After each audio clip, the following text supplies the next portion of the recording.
यार अब हम आ गए हैं यहाँ स्टूडेंट बिरयानी पे और यहाँ की बिरयानी फेमस है। मैंने सुना बहुत है सोना साहब फेमस है यहाँ की बिरयानी। बिल्कुल है बहुत। तो देखो सुनने में तो आया काफ़ी अच्छा है और दिखाते हैं अभी पैक।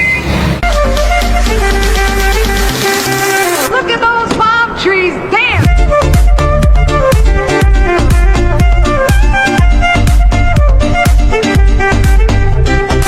फुल महंगा तो 10 में 10 प्लस स्पाइसी भी बहुत कमाल है और चावल भी अलग अलग है। किस तरह की बिरयानी है यार जमीन कमाल की बिरयानी है, चिल माहौल है। सोना साहब नासिर साहब किस तरह की लगी बिरयानी? जबरदस्त। फाइनली हमने खा ली बिरयानी और बिरयानी मैं कहता हूँ कमाल 10 प्लस। किस तरह थी नासिर भाई? कमाल थी। और अभी बहुत ही मिर्चें लग रही हैं और यहाँ के एक मशहूर मिल्क शेकर है। काम जा रहे हैं